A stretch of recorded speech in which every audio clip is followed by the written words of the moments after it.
All right, morning everyone. Let's start it up. Okay. Last night, obviously strong session again. Second day of real significant follow through out of the S&P and the Nasdaq. Like we said yesterday, I think catching the entire market on the wrong foot when with everything between China and Greece, and we closed below the 200-day moving average, and a lot of things there that would get guys really worried.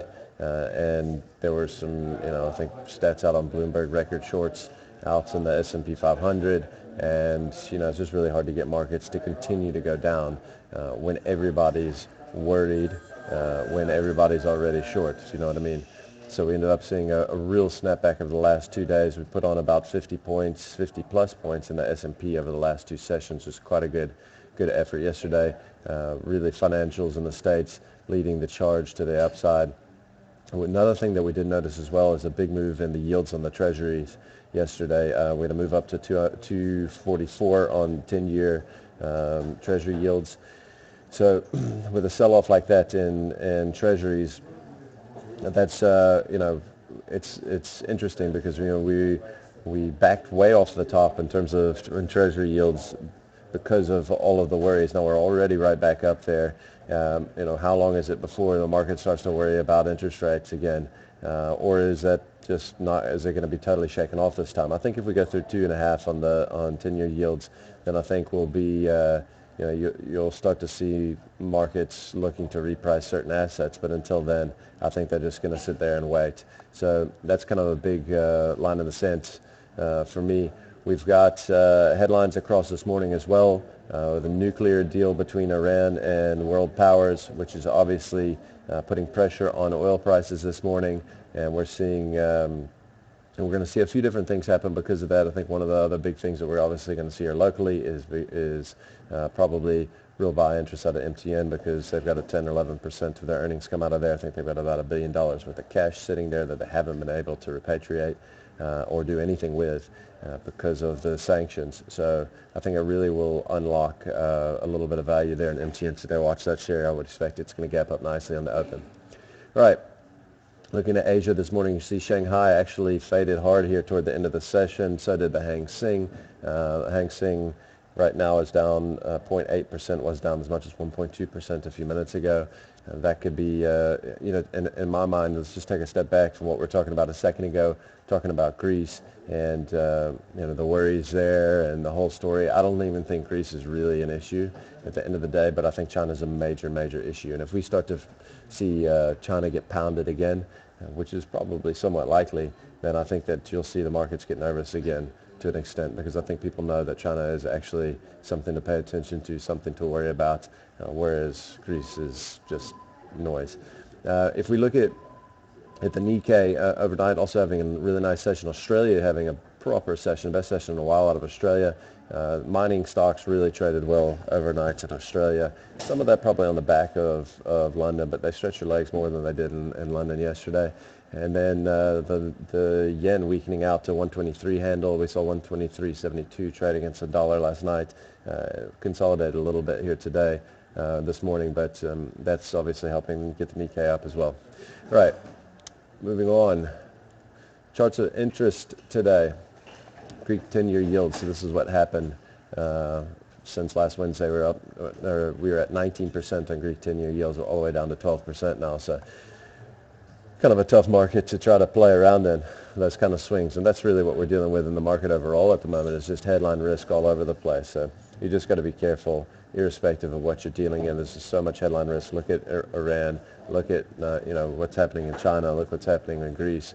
It's just one headline risk after another, and big jerks around. And we've been seeing indexes opening and closing up and down several percent at a time. It's just it's quite mind-numbing, actually. So you just got to be careful out there. Holding overnight's a little more dangerous than it used to be. All right, J.P. Morgan and Wells Fargo out with earnings today. In the States, there's others, but those are obviously the big ones. We're starting to get into the meat of earnings season now. So, something to really pay attention to and focus on over the next couple of sessions. I think that, if I'm not mistaken, we're looking at the analyst expectations, consensus expectations are for a fall in earnings on the S&P 500 year on year of like 4.2%. Last quarter, they also expected earnings to fall 4.5% year over year, and then they ended up rising, I believe, 0.8%. So obviously, you know, companies issue guidance and analysts tend to issue guidance that is beatable to an extent. And so, you know, you got to expect that those can probably be beat, probably will be beat, but how much will the beat be? And if we actually have a fall year over year in earnings, I think that might make people get a little bit more nervous, you know, in terms of if we get further down into earnings season and I see that. All right. Corporate action is today. We got CPI out of the UK and out of Germany. We've also got PPI out of the UK.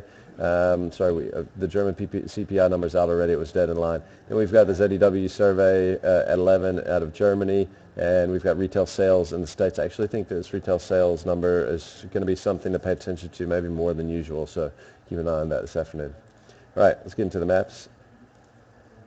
I'm not going to go too crazy here today. Just going to show a few. First one I wanted to show is Germany, and this to me is actually the most important one to look at. So this is really telling. So we had this huge move up in the German market here. We moved from in October lows at 8,350, all the way to 12,400. We moved up 50% on the DAX from October to April. That is absolutely astounding.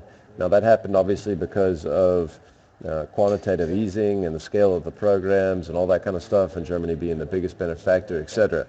Well, obviously we hit the highs back in April, and we've kind of been drifting down, but nothing real convincing. Then we got the sell-off, and we actually took out lows here. We traded down to about 10,600. And hit literally right on the 200-day moving average 2 days in a row. We tested down there, and now we've had a rip higher. Now we've already pushed above resistance here on this flag pattern, and this is really bullish. I mean, the setup, everything about it is very, very bullish. So, you know, I think if you're looking at the big picture here, this is a really good chart to be looking at. You know, the S&P, it's still kind of, you know, in that area where it had been consolidating the whole time, so it's a little bit, you know, murkier in terms of what it's showing you, but this is a very, very clear-cut picture of the potential that markets have to keep going higher and to really go crazy here to the upside. So you just got to be careful that this may only be the start of some of these rallies. And yeah, anyway, all right, let's move on to BGA. So I'm going to look at this. We'll look at a 2-year chart here. I'm going to run this here up from the wick here because I think it looks best. We really got a little descending triangle breakout going on here in BGA. So after spiking up to 203, 204, something like that, really the highs, I mean, the closing highs were right around 200 or maybe a touch sub 200. Let's just have a look. Close 199.50 was the highest close. Okay, so sub 200, highest close. We're making a nice push here, couldn't drop 174, and really starting to look like the line in the sand here in terms of a floor, breaking out here of a descending triangle. I think there's more upside potentially in this thing.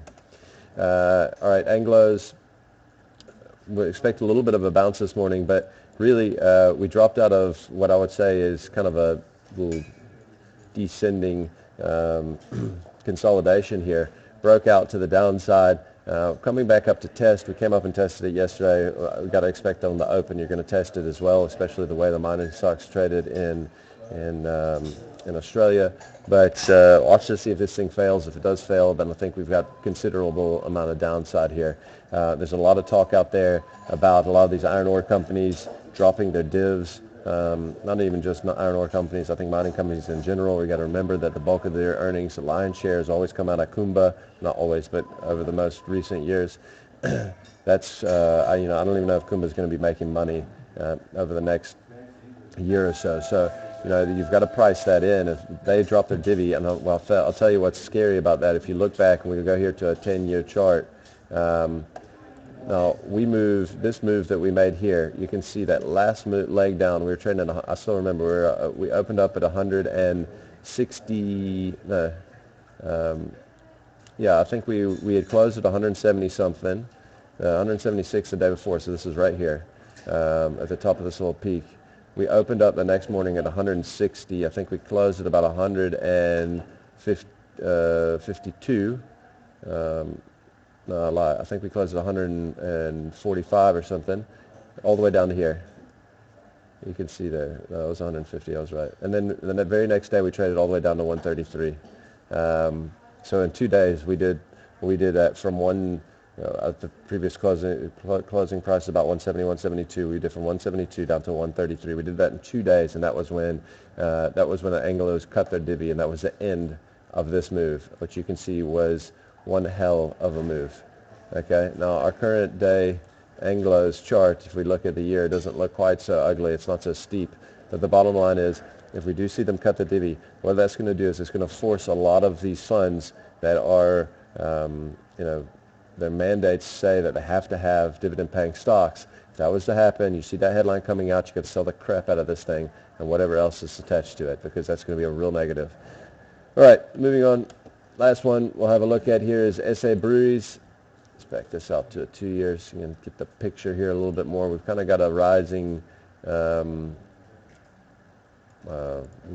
wedge here, or ascending triangle, whatever you want to call it. I think you can actually even draw it from down here even. But bottom line is that we're coming right up on resistance, and I think this is major resistance. I'd really like to see it close above the previous closing highs, which are right here. It's about, it lines up perfectly with the line actually. At 677. We get above 677, this thing's off to the races. So just keep that in mind. I mean, it's a couple times, I think the last time I showed this chart when it got up there saying, hey guys, if it gets above that. But remember, it's got to get above it. It needs to get above it. It's got to close above it. So just keep that in mind. If it does do that, we came down here and tested the 200-day the other day, several days, held nicely at support there. If we get above that level of 677, I'll just call it 680 for good measure on a closing basis. This thing can take off like a rocket. I would fully expect it to move 100 Rand on a breakthrough from there. That's it for today, guys. Good luck out there.